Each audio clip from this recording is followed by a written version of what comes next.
Hi, I'm Metta Spencer. Tonight we are having a new adventure.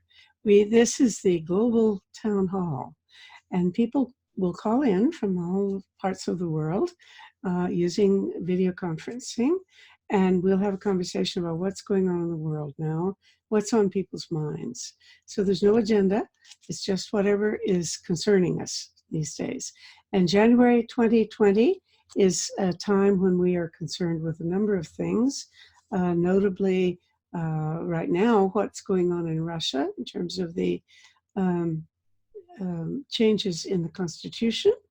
Then we talk about the coronavirus, but we talk about the methods that the Chinese are using to control the spread of the disease and the extent to which it is perhaps justifiable to use heavy methods, maybe authoritarian methods, in accomplishing worthy deeds, and whether we want to suspend our concerns about freedom and democracy under any circumstances in order to achieve those things. The people who've called in are Charlotte Sheasby-Coleman here in Toronto. She didn't have a webcam, so you just hear her. Andrei Kamenshikov, who is in Kiev. He is a dual American-Russian citizen, but he lives in Kiev and thinks more like a Ukrainian these days. Joanna Santa Barbara, who's living nowadays in the South Island of New Zealand. Bruna Nota, again here in Toronto, who's living at the Christie Gardens retirement home.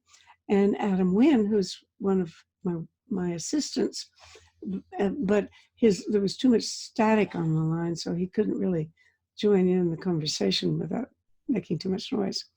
So we had this great conversation, and next time you can be in on it. All you have to do is look at our website, get the instructions on how to call on Zoom, and tell us what you're thinking about. Okay, let's go. We have this situation in Russia where all of a sudden Putin says, hey guys, we're going to change the Constitution. And by the way, at the same minute almost, the prime minister and I don't know, the defense minister or somebody else resigns, presumably on orders. It was a general prosecutor. Okay, all right. Obviously, it was all prepared quietly in the ban. The whole procedure is totally ridiculous. There's no discussion. There will be no referenda. There will be some kind of vote after the parliament already adopts these changes. So it's just really basically it's destroying whatever has been left of the legitimacy of the system. Nobody even knows how it's going to be changed because there's lots of contradictions in all this stuff that's going on. So all this happens, and nobody seems to think that it's unusual or improper to change the Constitution just to please the president. And that, to me, is the extraordinary thing. Whether or not the changes are good or bad, the very fact that you can get a whole society to change its constitution just by snapping your fingers is not a good sign, I would think. It's not a good sign, and you should understand it's a cultural thing. Russia has never really been ruled by constitution. It's not a society where people look at laws as something of key importance. Unfortunately, it's a different culture. It's a different history. It always had more or less autocratic government. Most people in this world live in societies that are much more similar to Russia in that respect than to Western societies, while at the same time, Western societies are forgetting the value that they have in procedures, in constitutions, and things like that. And it is even spreading. I mean, no question that the tendency toward this kind of authoritarian leadership thing is, and I was just watching Fareed Zakaria on that very thing, that he's been in Davos, And he said, for example, 4 or 5 years ago, if you went to Davos, uh, Trump was anathema. But he says now Trumpism is actually winning the day. The other people showing up there have the same kind of attitudes. And this, of course, he was speaking largely about economic matters, that is, economic protectionism, nationalism rather than globalization. If I can tie this to what is going on in the US, that Trump should be removed from office. And no, seriously, it is, they've got every bit of evidence that anybody would want to have. And it's very clear that he will not be removed from office. And that therefore this is a clear evidence that the U.S. itself is not as committed to the Constitution as it used to be. Joe, what do you think? I find the whole situation deeply disturbing. I mean, I see the dynamics that you just described in the US, and I find that enormously disturbing, and the profound polarization of that society as a phenomenon that is frightening. If we had to rank countries in terms of their good governance in the world today, New Zealand would be very close to the top, if not number one. Do you agree? Oh, I do agree, and I feel grateful for it continually. I listened to the Prime Minister briefly on radio this morning.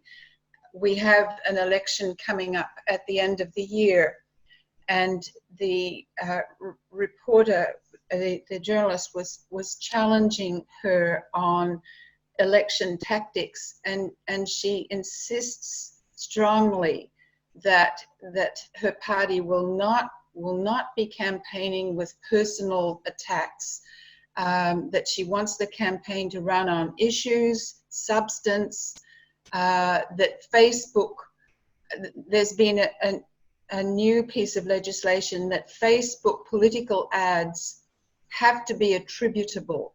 I mean, one of the problems with the targeted misinformation in elections in the US, in UK, but all over the world with these pretty evil-minded companies is that you can't trace the attribution of the misinformation. So New Zealand is insisting that all Facebook political advertising has to be attributable, just the same way that big billboards have to be attributable. Which is a move forward. It may not take care of the whole problem. It may, the suggestion that we can no longer have free, fair elections has to be taken seriously. But I feel happy that the ruling party coalition here is attending to the issue and is insisting that they will run a clean election. And I think they mean it. I mean, there are reasons for cynicism about some things, but there are some things that are being well done. And we have to take hats off to your Prime Minister personally, because her performance on the world stage has been stunning, really exemplary. She really is a model for how to conduct oneself as a good world leader. It looks like. I don't know about what it looks like domestically, but she sure looks good from here. No, lots of people on both of all parties here think that she's doing very well. Well, that's beautiful. Yeah. I had a question regarding that. I almost don't know how about your big neighbor, because you hardly hear about Australia, and I was wondering. I heard that is it also like experiencing a kind of a populist wave as other countries or not? They are. Scott Morrison is a horror show as far as I'm concerned. His record on environmental issues, which are the ones that I watch most closely, has been appalling. And I'm quite bothered by the fact that with the wave of anger that's followed the bushfires and their sequelae, has, I'm told, not put a big dent in his popularity. Really? I find this incomprehensible. I need to check this. That's just from one source. I need to check this, but I had hopes that the political mood following the bushfires would make a difference, but so far I haven't seen. Sorry, but are they claiming that? Would they still be claiming that these fires are not really have nothing to do with global warming? Is anybody actually making that kind of stupid comment? Definitely, in the government, in Scott Morrison's party, definitely. He himself is making some sort of grudging mini step towards saying, yes, I do think climate change is real, but anything we do won't make a difference, so we're not going to do anything. But some of his government will still are complete climate denialists. Well, so that really says something awful, not just about, well, about the trend in the world that is just plain anti-science, anti-empirical, anti-evidence, anti-rational, and committed to some kind of notion that, you know, popular opinion is as good as facts. And it certainly seems to be a worldwide movement to ignore reality. I mean, it's just appalling. It's amazing how suddenly, you know, climate change wasn't really a major issue in social networks in this part of the world for a long time. And now, taking this so-called winter, that's not a winter at all. You know, it's nothing like the winters that, you know, I've been used to. And other people, but maybe it didn't actually start now, but before. What's surprising is suddenly you get, you know, these obvious signs of climate change, and at the same time you get these really outspoken deniers in social networks, including some people I know, you know, in the civil society field, you know, educated people. It's like a tendency, you know, it's like, you know, we should be critical of everything. Let's be critical about climate change. You know, it's not, I mean, it's not, there are some people that I can expect, you know, have been paid by corporations, but there's, you know, there are people that are obviously not of that category that are rational in many other ways. And yet, I don't disagree with you. It's just that I never meet those people in person, and my jaw drops when I see them speaking on TV or something. I think, where did you come from? What rock did you crawl? Well, that's our problem, and that's a general problem, because what happened with social networks, I mean, something that whatever crazy idea you have in your mind, all you need to do is turn on the computer and you'll find 1,000 people all around the world that have similar ideas. And it's so easy to get support for any absolutely crazy idea of whatever you have, because always.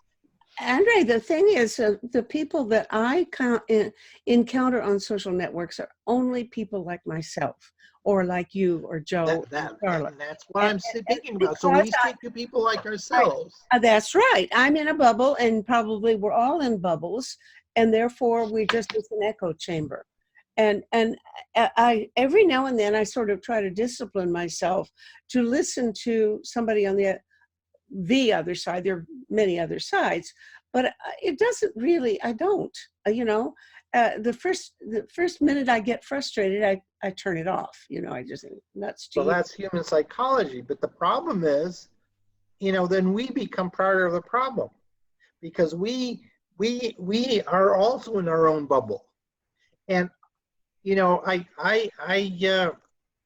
we have to look at ourselves. You know, how we communicate, because we can be preaching to the choir as much as we want. It's not going to make any difference. You know, and we are a minority, and yes, liberal thinking, well-educated, intelligent people are probably a minority in this world today. I was at a protest yesterday about no war in Iran, and downtown in Toronto, and I think that there was protests all over the world, and I'm just wondering, you know, even the fact that they've stated that the missile that shot the plane down was likely Russian made. What should be happening in Iran? That's a dandy question. I think the Iranians don't know either. No. Yes, Andre, what do people in your part of the world think should be happening in Iran? I think people don't care much about that. I mean, now in Ukraine, of course, they care because of what happened. You know, it was happened to be a Ukrainian plane that was shot down, but you know, it's not like countries here have much of a position on the whole deal with Iran. And Merkel and Macron are bending very much in the direction of keeping Putin within the tent, that they are not going to exclude him as strongly as they might be inclined to for the various kinds of misdeeds, including the invasion of Ukraine, the poisoning of people, in Britain, and the interference in other people's elections. All these things would be reason for very strong rejection of Putin. But because they want to keep Iran in as much as possible, keep alive this JPCOA, they keep something alive instead of going along with Trump, then they need to continue to have some ongoing relationship with Putin in order to keep him from going the other direction and throwing his weight in that way. So that changes the whole balance, or tilts anyway, the whole balance of international relations. If Europe is sort of leaving the tent ajar so that Russia can be half in and half out,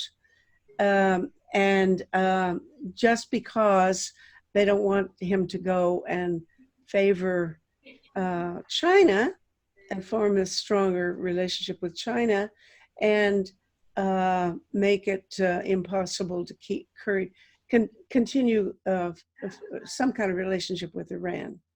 What do you think? Well, I would say that the Russian relationship, the strength of the Russian relationship with China does not depend on Russia, it depends on China.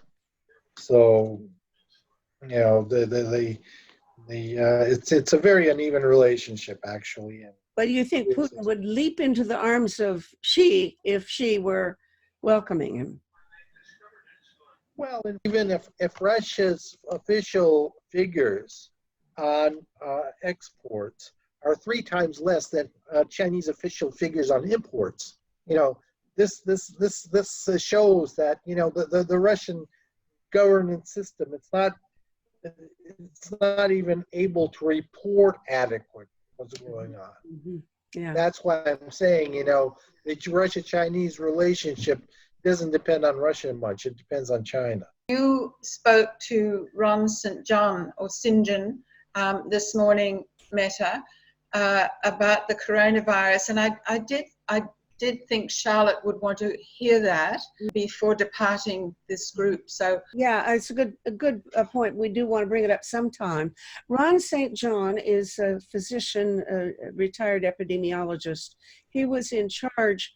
Well, he was the World Health Organization chair for North and South America for a long period of time, and was in charge of Canada's response to the SARS epidemic some years ago. So he really is a big-time epidemiologist.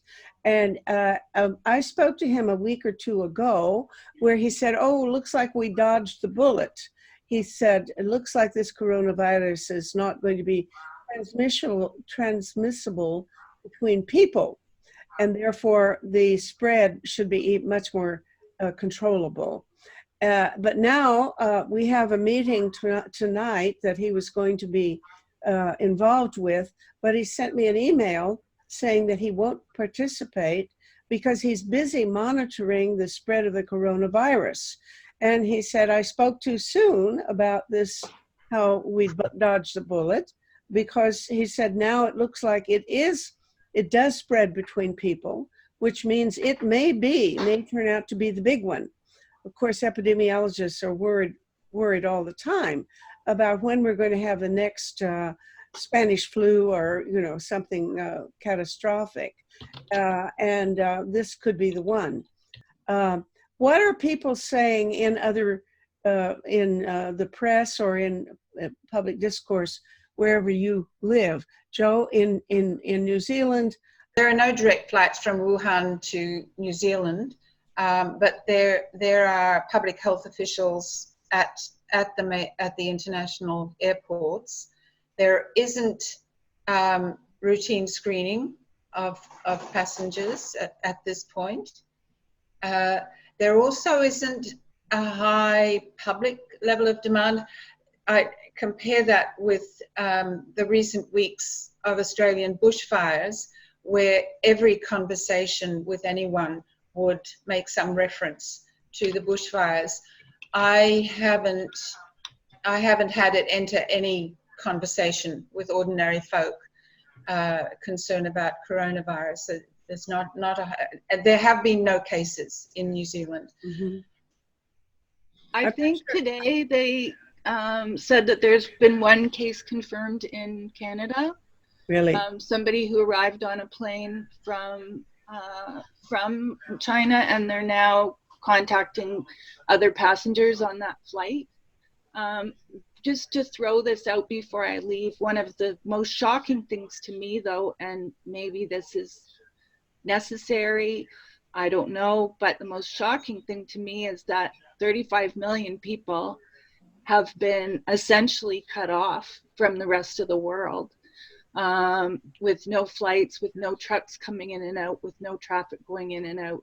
And you wonder, in many instances where there's that many people, like, how long is that sustainable? Like, when do they start running out of food? When are people not able to take care of the infrastructure? And that, to me, is the most frightening thing about what's going on right now. Mm-hmm. I don't think they have been cut off of supplies of food, and the news that I got, they don't allow, they limit travel and so forth. But of course you can't cut off a city of 11 million people from supplies of food. I don't think that's the case. Well, what I've heard is that they're not allowing any trucks, any transportation in or out of those. I think it's 3 cities. Well, they won't starve a city of 11 million people. I'm not quite clear how much, by monitoring, how much they can actually tell. I've read that the one advantage is that the incubation period, if that's, I'm not sure that's the right word for it, Joe, because I'm not a doctor, but it takes only about 4 days for people to get sick after they catch it or exposed to it. Whereas I think with SARS or MERS or something, it took more like 10 days or something. In that 10-day period, of course, you can go meet a lot more people and expose a lot more people. So it should help that at least if you keep people home for 4 days, you've put a crimp in the spread of the thing. But as far as people arriving at the airport, they can take their temperature, but unless they're already sick, I don't think there's a screening. It's not like you can, spit on a piece of paper and it turns blue. It's a much more complicated problem to try to determine whether or not they're going to come down with something. Joe, do you know what the technology is for diagnosing people who may not have any obvious symptoms of a disease. Oh, well, you're quite right. Just taking the temperature will capture everyone who's got flu or bronchitis or whatever, and it's much more complex to diagnose that it's actually coronavirus. So I don't know how they manage that with airport screening, but I think it was just today or yesterday the news that it's transmissible during the incubation period and well before a person develops symptoms. I don't know for how long before people develop symptoms, and as you suggest, Metta, that matters. But it is bad news that it's transmissible during. But also, you can take a Tylenol. He was talking about people who begin to feel ill, maybe on the plane, so they take a Tylenol and suppress their temperature, their fever. So even the measurement of the fever is inaccurate. Bruna, hello. Hello. Bruna's not very far away from me, like 5 miles or so down the road. Yeah. A piece. Bruna lives at the Christie Gardens. What's it called? Retirement residence or something, something of that kind. Anyway, it is for old people. Yes.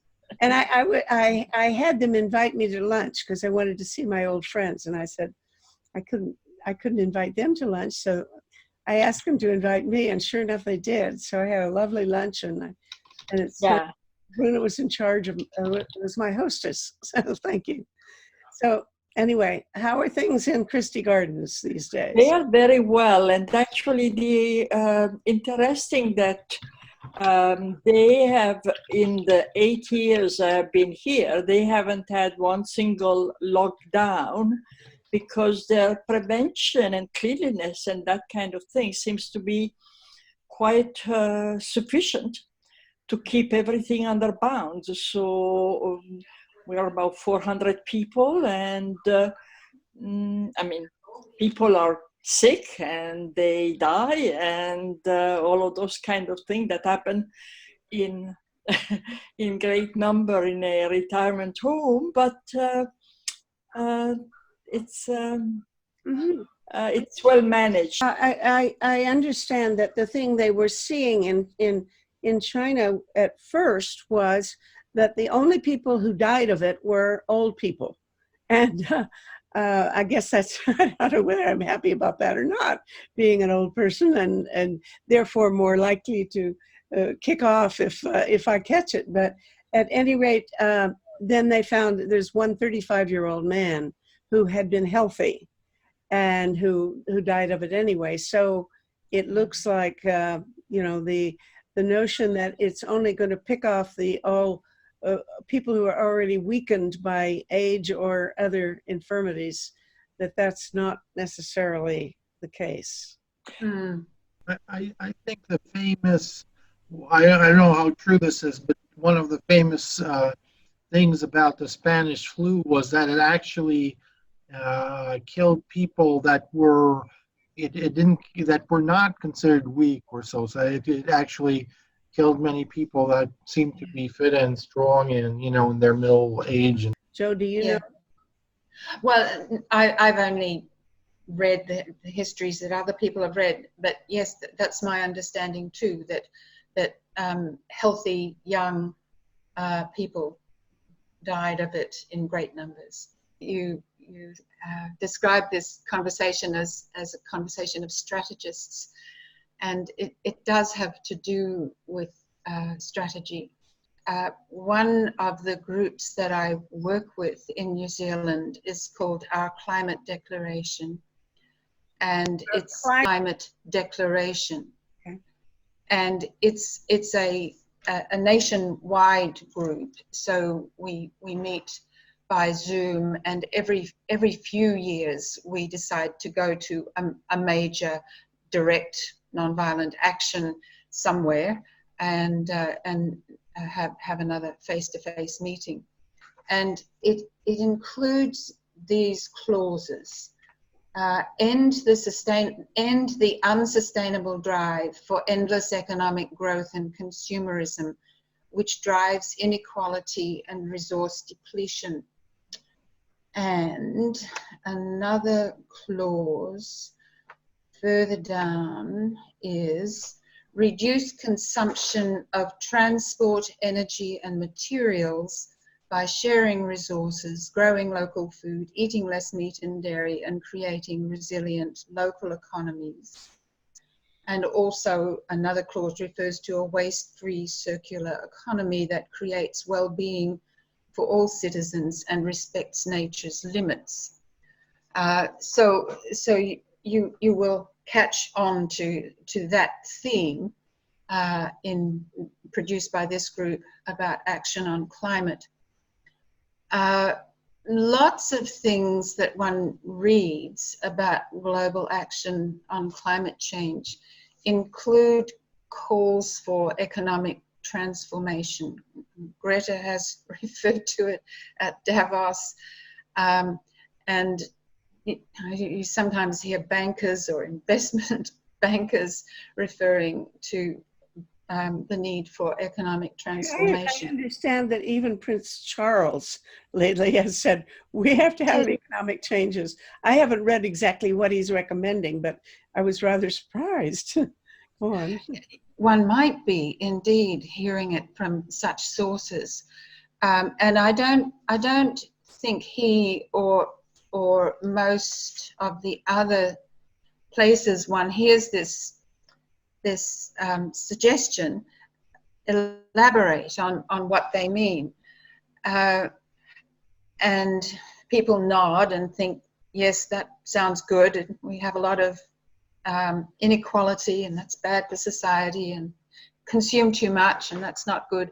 But in general, people don't really know what that means, except for a group of that I think it's reasonable to describe them as ecological economists.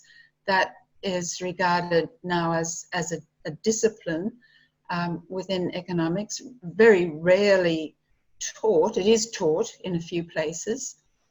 I think University of Vermont is one of them.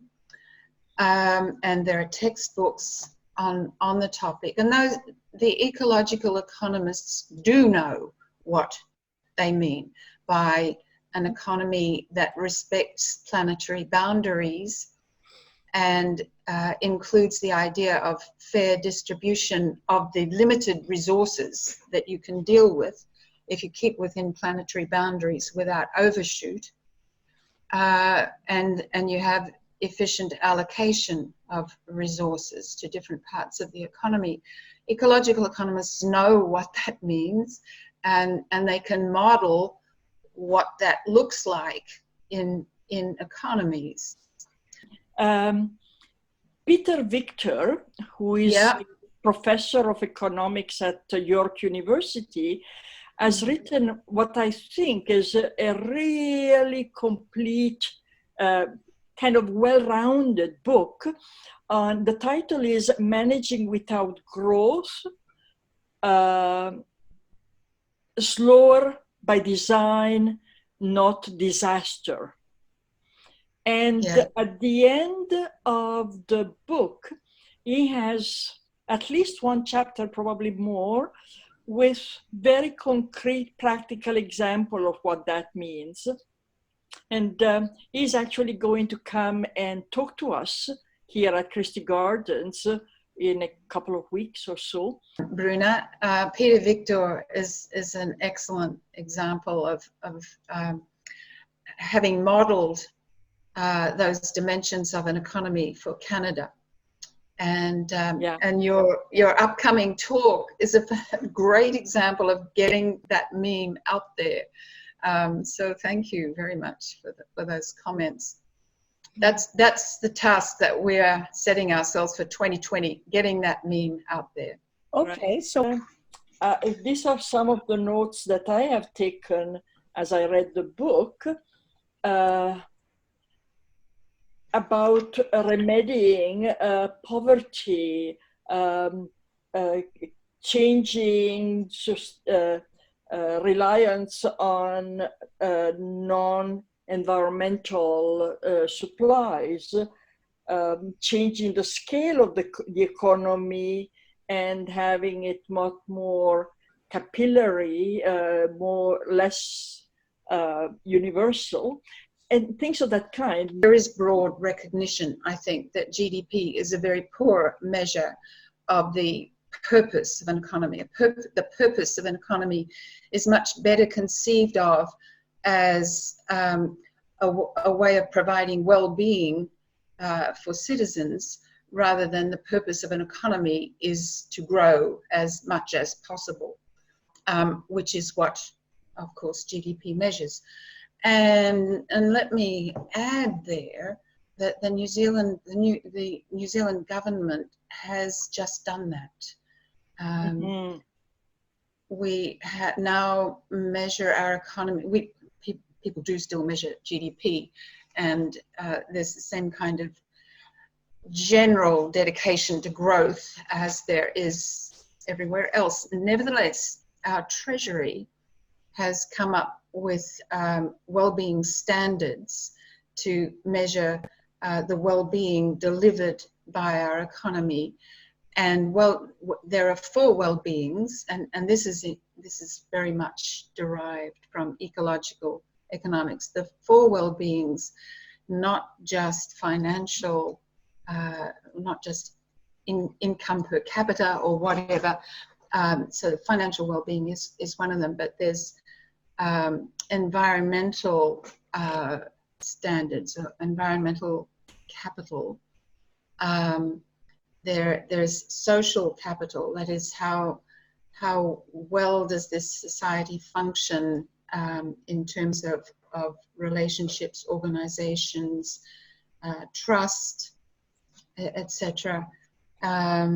There's built capital and human capital. How well are people educated, prepared for job transitions, and so on. There are limits on the use of materials, energy, and waste. Now, we are all talking about limits on greenhouse gas emissions, so we've become familiar with setting those limits, with setting carbon budgets. I think the ecological economists would set limits on many other things that are limited. We're beyond limits. We're beyond planetary boundaries with the nitrogen cycle. We've introduced far too much nitrogen into oceans, so we have to set limits on that. So in general, understanding the planetary boundaries of our systems, like use of fresh water, and setting limits in numbers. More meaningful prices, by that the ecological economists would mean internalizing prices that are felt by society. You know, if you have a gold mine on your territory, you get cyanide in your fresh water, and you're left with tailings and so on, that public systems generally have to repair, where the private company who ran the gold mine reaps all the profits. Prices have to be internalized so that the miners must pay the price of cleaning up, which will increase the price of their product. So those prices have to be internalized. More durable, repairable products, so that this is beginning to attack the high consumption, the system of high consumption of material in society, so that we know we take, use, waste in a linear stream, and our landfills are filled to capacity, and our waste is flowing into the ocean, etc. We have to work out ways of stopping stopping that high consumption pattern. And only one way is to make durable products. We recently discovered when our toaster, a very minor consumption item, broke, and we wanted to repair it, that it was actually made to prevent you repairing it. I mean, you couldn't get at the, I mean, it's a very simple appliance, very simple principles. It was made so that you could not repair it. Yeah. To how you would, fewer status goods. Our consumer society buys a lot of stuff to signal social status, and that does not contribute to well-being, except the well-being that you derive from believing that you are of higher social status than your neighbours. More informative advertising. Jackson doesn't include this, but I think the fact that advertising is a tax write-off is preposterous. That companies spend huge amounts of money on advertising and really get excused from taxes on that basis. There are 12 of these, and I've used up enough airtime already. There is a big one that I want to include before I finish my bit of airtime here, and that is to have taxes that serve to equalize wealth. There are numerous ways of doing that. Capital gains tax is one, a wealth tax is another, an inheritance tax is another. We know now, because of Pickett and Wilkinson's work, is highly socially damaging. Bruna.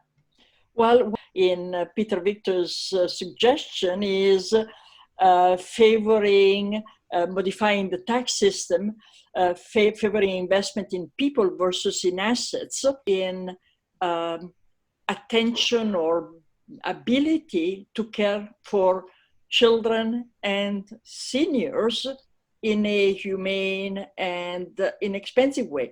I'd be interested in asking Andre whether any of this kind of discussion is actually part of the discourse among peace activists and other people in the communities that you inhabit in Eastern Europe. Not much of a discussion on this.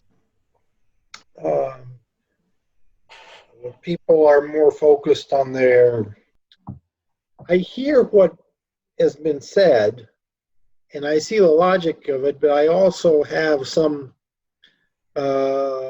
reservations about, we have this example in the 20th century of, this communist societies that were theoretically built as an alternative to a consumer-oriented society, and that used many of the arguments that I hear. GDP is not a great measurement. I totally agree with that. But it is more or less subjective, especially GDP per capita. It gives you some idea of something. When you come up with a different measurement, it becomes extremely subjective. Yes, consumerism is not the answer, it's obvious. But then, there are always lots of people, lots of groups, lots of regimes that would like to abuse these great ideas that you have. Keep that in mind. Yep. Because there has been really a lot of work done on alternative measures to GDP and measures of well-being, and it's been done over decades, and I think the methodology is usually a combination of objective and subjective, but even the subjective measures of happiness are being taken seriously. which seems reasonable to me.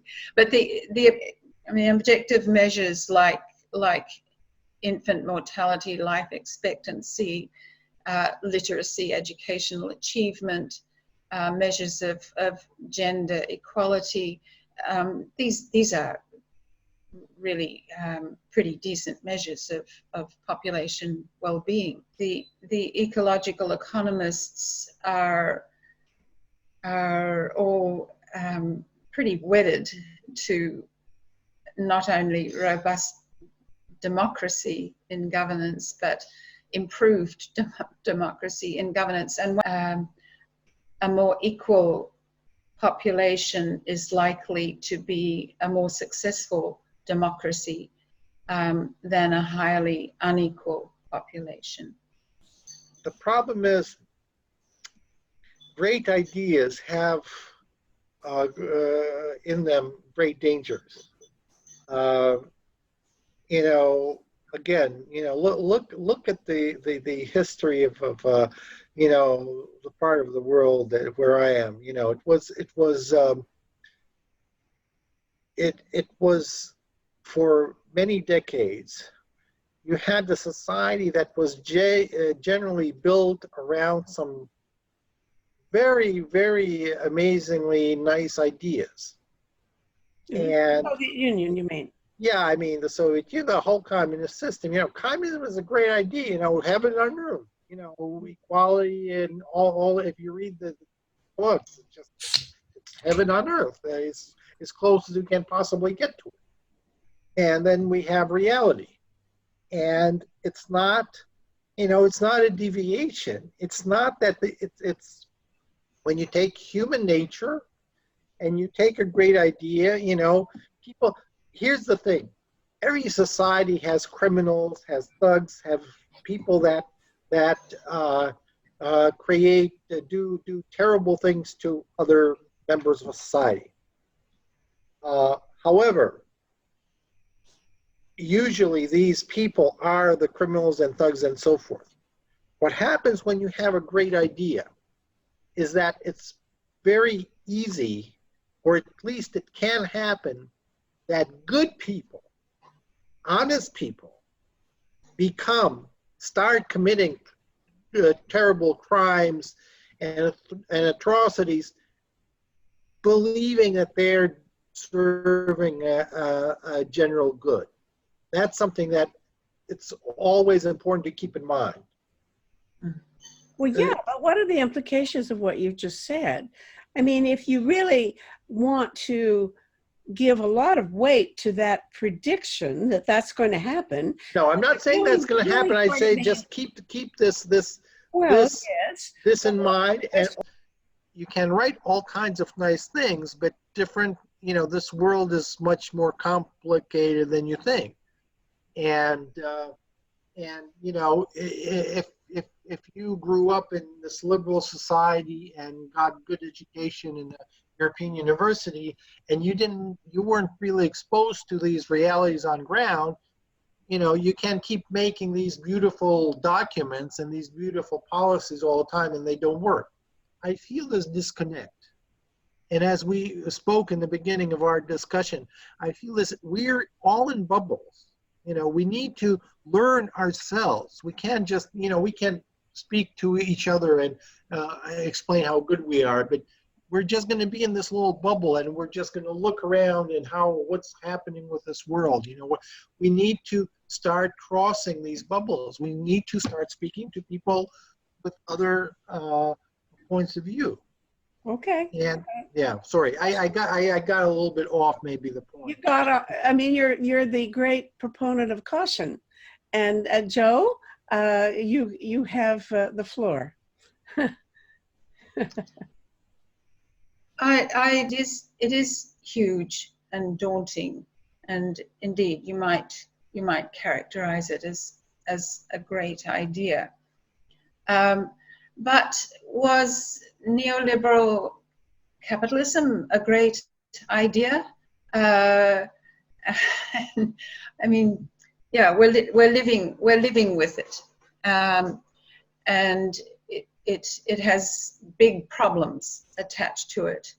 Do we say, well, it might be dangerous. It might be too dangerous to challenge it, and to attempt incrementally, with respect for human rights, etc., to change it.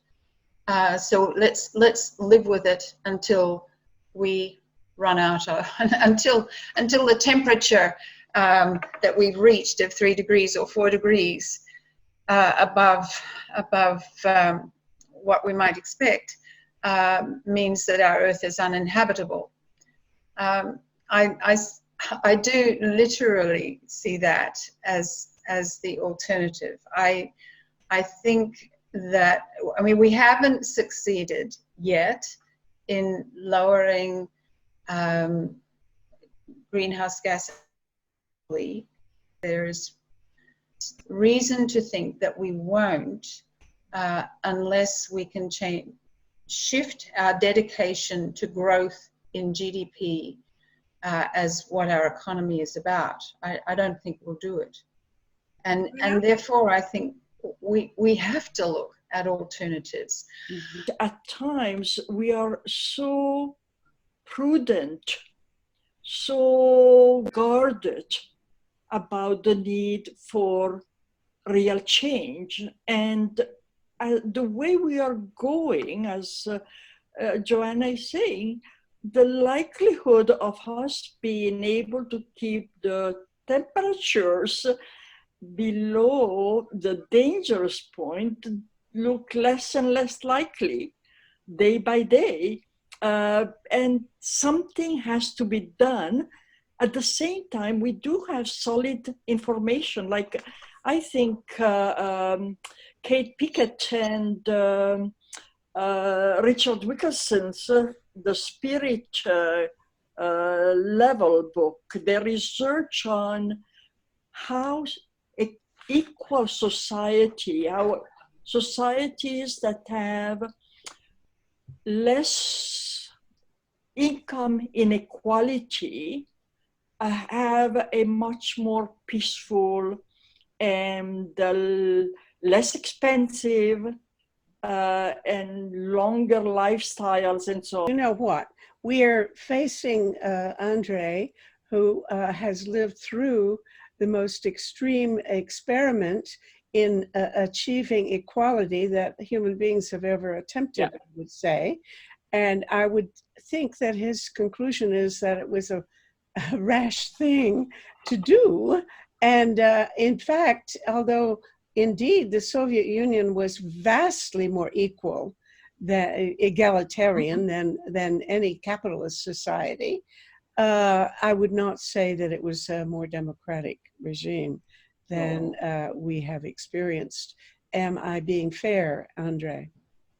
Oh yes, I mean, I personally luckily didn't live through the most extreme parts of that system. I just caught basically the tail of when it was very, very different from what it was. And just big ideas always have this and it doesn't always materialize, luckily, but it can. It has this destructive potential. You can believe that by burning witches, you're saving their souls and you're actually serving them good. We have real important issues that society has to face, like climate change, that are global, that you cannot tackle unless you have some sort of global consensus. And in the process of dealing with these issues, you end up, in any case, you have to have this global coordination and decision making and take measures that change the way people do business as usual. You have to enforce certain things. You can't go around them. And at the same time, you have this problem in historically and many modern societies that where a certain group, a political regime or so on, can use this objective reality as a very good justification for itself. Um, Look, just what we were speaking about today. Probably the fact that China is taking these extremely harsh measures today in terms of doing this quarantine, or, I don't know, 15, 20 million people together in a few major cities. In China, you do have an authoritarian system that we don't know if it's going to be effective or not in this case, but at least it's doing a lot that other societies probably would not do, facing this new danger. I'd like to, part of what we're talking about here is trying to transcend this polarization. I think what you're speaking to is, Andre, that we'd be better off if we'd get out of our bubbles and try to make contact with people whose views are entirely different. And in this case, what you're arguing for is to try to have better relationships with people who are extremely cautious, if not reactionary, people who simply do not even want to acknowledge maybe climate change or call for any extreme or even noticeable change in the economic system and so on.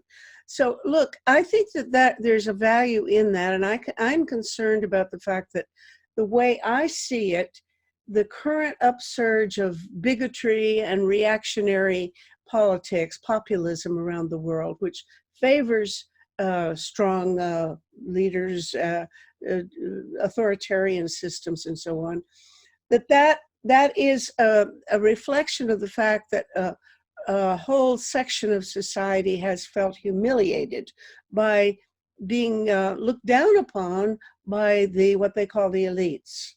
I mean, that's the 4 or 5 of us, that we are educated people who have some prescriptions for how to save the world, and we are practicing what they call political correctness, and they resent this because their views are out of date, and we look down upon them for holding them. And I think the reality is that we do look down upon them, and they are humiliated.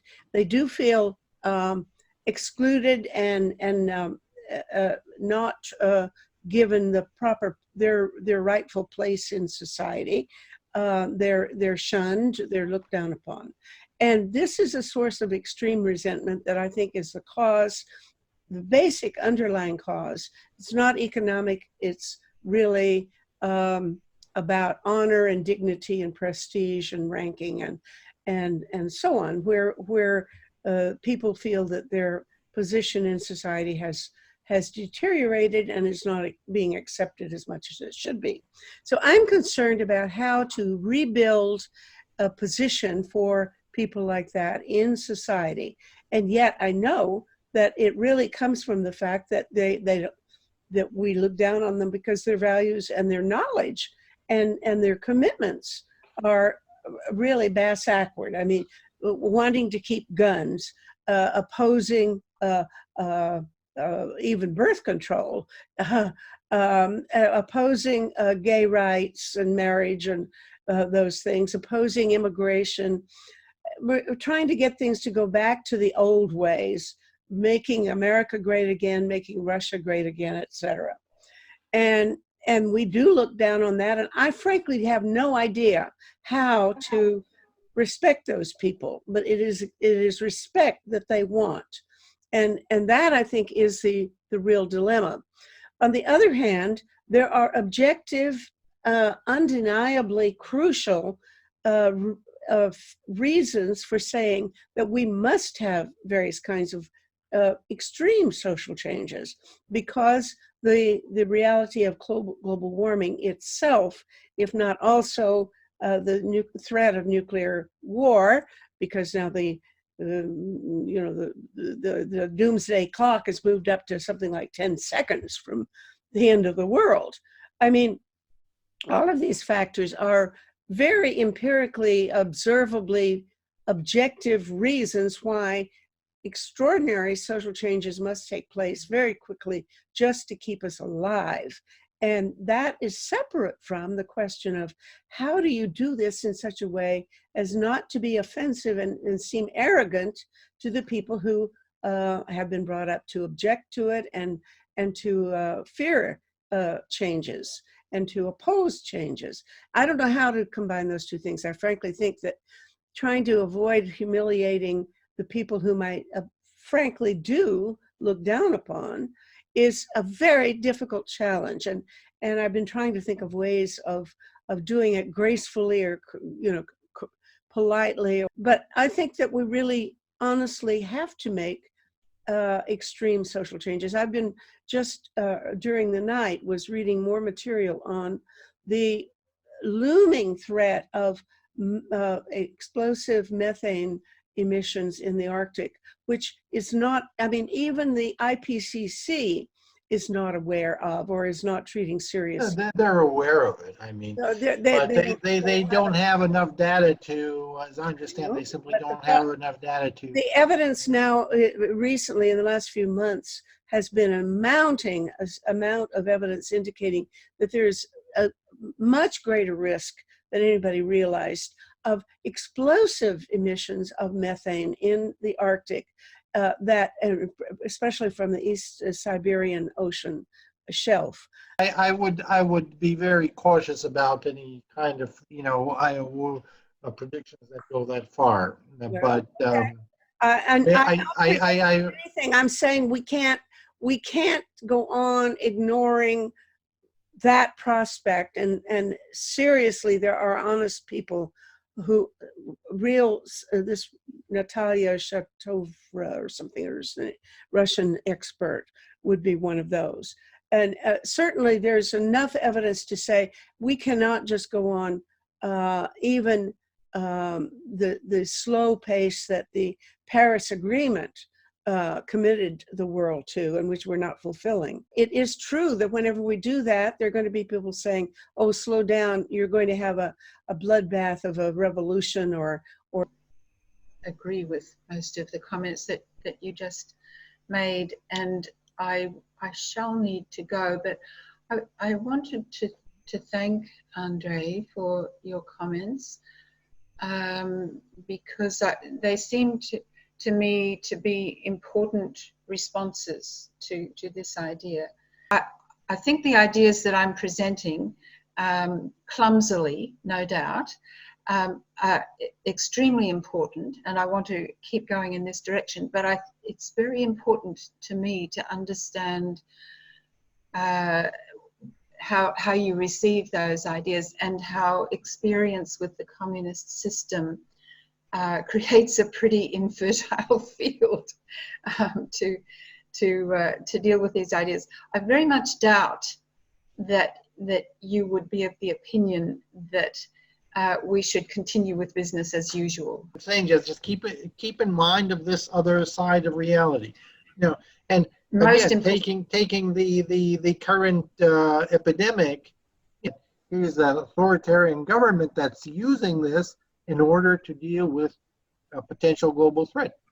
I think that you're arguing for the merits of generalizing authoritarian governments. No, I just want you to understand that things can turn around in a very peculiar way.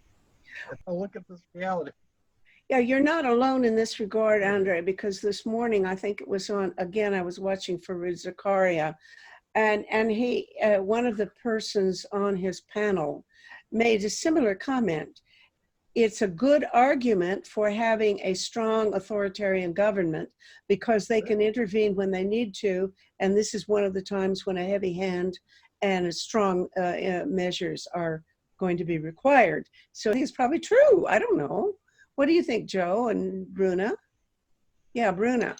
Well, yes, the argument is true, but why do we keep on moving from one extreme to the other? Is there a democratic, a humane way of putting in place systems where people respectfully say, this is the way we have to do it for everybody's well-being?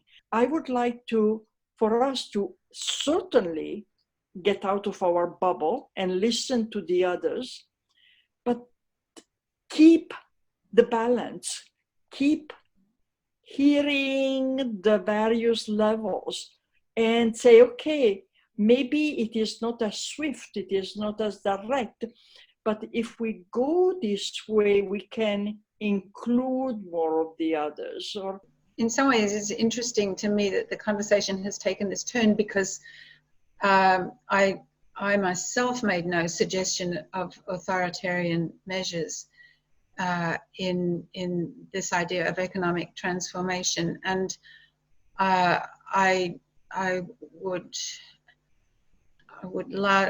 be opposed to authoritarian measures. I say that with a pause, because a lot of people involved in the climate movement seriously suggest, and I have found myself saying yes to this, that it's such an emergency that we should be thinking of wartime-like mobilization. We should allow our governments to act the way they did in the Second World War, where they told factories that they had to stop producing bridges and produce tanks or whatever they did. That certainly was an authoritarian, a shift towards authoritarianism. But there are actions that could be taken by one human being, somebody with enough money, and buy a couple of tons of iron filings and hire a ship without asking another person on the planet to give permission. The ship would go up and down the oceans, around the oceans, sprinkling iron filings and increasing the number of phytoplanktons, which would apparently have an immediate effect, a very quick effect on global warming, with one human being doing it and not consulting anybody. Totally not even authoritarian. This could be done. It's not well proven that this whole system will work.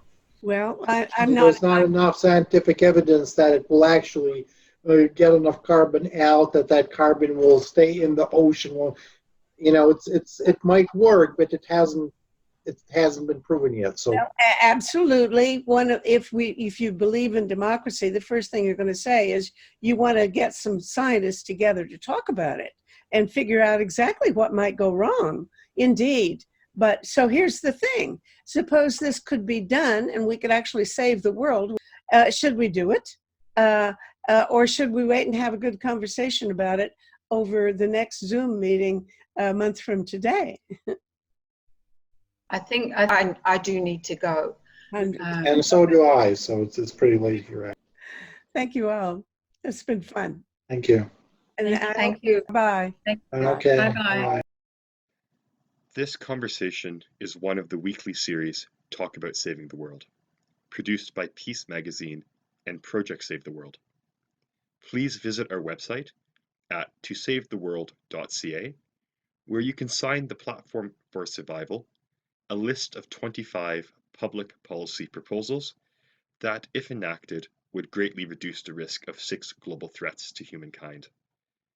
Come back next week for another discussion of a serious global issue.